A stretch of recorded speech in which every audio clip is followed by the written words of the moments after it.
Sveiki visi. Aš labai greitai pabandysiu pranešti vieną informaciją, saugotumėt savo artimuosius, patys save. Čia būtent apie Lietuvą. Jeigu iš jūsų artimųjų pažįstamų ar patys papuolėt į slaugos namus kažkokiu tai būdu, ten ar po operacijos, reabilitacija ar ką, įdėmiai prašau žiūrėkit, ką jum duoda gert, nes jum 100% duos gerti tokias tabletes kaip nuo epilepsijos ar skirti vaistai nuo epilepsijos arba stiprios galvos traumos. Tos tabletės, ką jos daro, jos naikina jūsų smegenis, jūs atbukys. Mano motina šitaip nugydė, jau per vėlai, kaip sakant, pasiėmėme šitą iš tų slaugos namų. Mama, kaip sakant, dabar, ne kaip daržovė, bet jinai kaip sulėtintam filme. Ir mano sesuo būtent pastebėjau, kad pradėjau duoti tais tabletes, nors mama niekada nesirgo nei epilepsija, nei turėjo stiprios galvos traumus. Tas pats įvyko mano uošviui, kai jam amputavo koją, paguldė į slaugos namus, jam irgi davė tas pačias tabletes, tai čia jau Vilniuj, visai kituose slaugos namuose.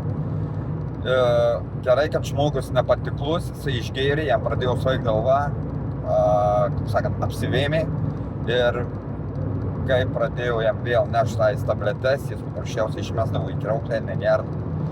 Tai būkit labai atidūs ir žiūrėkit, ką jums duoda, nes jūs išrašant ar kas nors atsitiks, jokių įrašų nebus, kad jums buvo duoti šitie vaistai ir jūs niekaip neįrodysit. Mano sesuo būtent pastebėjo, kad mamai pradėjo blogėti, jinai pažiūrėjau, kas ten per vaistai, išsiaiškino ir buvo nuspręsta mamą pasiimti iš tenai. O uošvis, jisai pats, kaip sakant, smalsus žmogus, jisai pasižiūrėjo ir pamatė iš tikrųjų, kas yra duodama.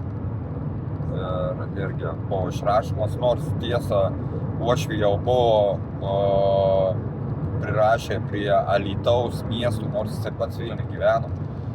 Prie Alytaus miesto irgi slaugos namai ar senelių namai.